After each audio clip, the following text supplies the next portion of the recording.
दोस्तों नमस्कार। काफ़ी दिन बाद आज वीडियो बना रहा हूँ, जो कि क्रिकेट के रूप में नहीं है, ये एक ऐप के रूप में है। ऐप के बारे में जानकारी देने हैं, जो कि ड्रीम 11 है। तो कभी कभार हम सोचते हैं, जो लोग ड्रीम 11 खेल रहे हैं, कि जो ग्रैंड प्राइज़ होता है वो 1.5 करोड़ 2 करोड़ या 3 करोड़ 4 करोड़ के आसपास ना होकर थोड़ा कम हो। अगर 50 लाख 40 लाख 10 लाख 30 लाख इस तरह से हो, या तो अगर इस तरह से डिवाइड हो तो वो जो पैसे हैं वो नीचे जो अच्छी रैंक लाते हैं उनमें डिवाइड हो जाए और लोगों को ज़्यादा फायदा हो।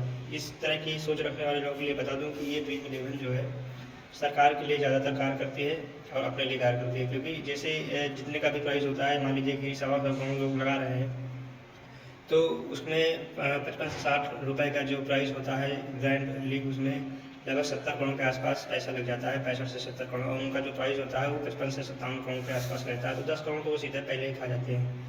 तो इस 10 करोड़ में सरकार को सीधा 30% का फायदा होता है, और सरकार का 7 करोड़, जो कंपनी है उसका 7 करोड़ के आसपास का फायदा हो जाता है। फिर अगर वो जो हम सोचते हैं कि ये वो जो पैसा है 2 करोड़ 3 करोड़ के बजाय 50 लाख 1 करोड़ या उससे कम हो, तो इस पर वो ये पॉलिसी अपनाते हैं सरकार का फायदा होने के लिए। कि अगर मान लीजिए कि कोई आदमी है जो जैसे मान लीजिए 1000 रुपये है, तो 100 रुपये 10 लोगों को हम देंगे और सब पे 10% हमको ब्याज देना पड़ेगा, तो वो हमारा 100 रुपये ही बनता है। लेकिन अगर 1000 रुपये है तो 1000 रुपये पे 30% देना पड़ेगा, तो 300 होता है। तो सरकार ये जानती है कि ग्रैंड प्राइज होने पर 30% ब्याज देना पड़ेगा, जो कि ज़्यादा फायदेमंद है सरकार के लिए और पब्लिक के लिए नहीं। तो इस कारण से वो ग्रैंड प्राइज ज़्यादा रखते हैं, कम और लोगों को कम पे फायदा नहीं होता है। ये सरकार की पॉलिसी होती है। उसके सिवा ये ध्यान रखना है कि ये जो नीतियां हैं ये सरकार द्वारा गाइडलाइन की जाती हैं, जिससे कि सरकार को ज़्यादा से ज़्यादा फायदा हो।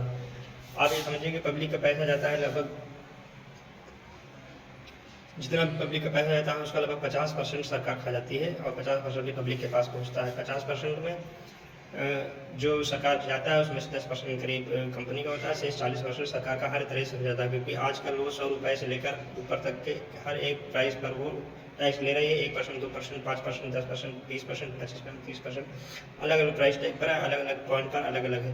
तो यही कारण है कि वो ग्रैंड लीग जो होती है उसमें बड़ा प्राइस रखते हैं कि सरकार का बड़ा प्राइस प्राप्त हो।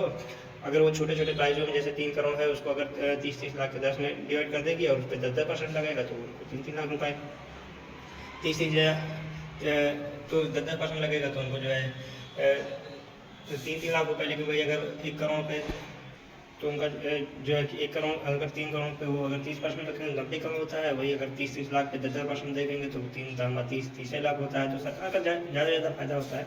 ये एक स्ट्रेटजी होती है जिसके कारण वो ऐसे करते हैं। तो ये ध्यान रखें कि इस वीडियो ज़्यादा से ज़्यादा शेयर करें और बताएं कि किस हिसाब से आपको लूटने का प्रयास सरकार भी करती है। अगर आप लाश खाते हैं तो भी सरकार उसके लिए नहीं आती है। अगर आपने थोड़ा सा प्रॉफिट पाया तो उस पर टैक्स लेने हर तरह से आ जाती है। ये बात ये इनके हर एक चीज़ पर लागू होती है। चाहे आप शेयर मार्केट में पैसा लगाते हैं तो उस पर भी ऐसा ही होता है।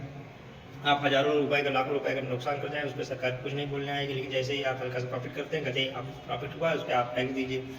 तो सरकार सिर्फ और सिर्फ यही करना जानती है। ये नहीं देखेगी कि इससे पहले आप कितना लॉस कर चुके हैं, क्या कर चुके हैं, इससे कोई मतलब नहीं होता। तो ध्यान ये रखें कि ज़्यादा से ज़्यादा ये वीडियो को शेयर करें। और ये जो हम ये सोचते हैं कि सरकार जो है या ड्रीम 11 ऐसा क्यों नहीं करती है कि उसको कम से कम लोगों में, ज़्यादा से ज़्यादा लोगों में डिस्ट्रीब्यूट करें जो पैसा है, तो इसी कारण से नहीं करती है। जैसे आप देखते होंगे कि आजकल एक ड्रीम 11 में चल रहा है कि आप जो है 20 रुपये के प्राइस लगाते हैं और 80% विनिंग होती है, और तो 80 रुपये आपको मिलते हैं। लेकिन आप जीतेंगे 20%, पास में एक ही आदमी, तो 20% सीधा सरकार खा जा रही है। सरकार में उसमें से कंपनी खाती है और सरकार खाती है।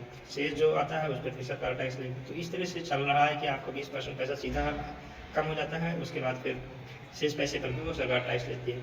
तो अगर ओवरऑल देखा जाए तो लगभग 40 से 50% सरकार के खाते में जाता है। तो ये सब चीज़ों पर ध्यान दें, करोड़पति बनने के चांसेस कम होते हैं। और दूसरा चीज़ ये समझिए कि अगर कोई बन भी जाता है तो बहुत ही ना के बराबर चांसेस, 0.007% के आसपास चांसेस, जो कि बहुत ही कम है। धन्यवाद।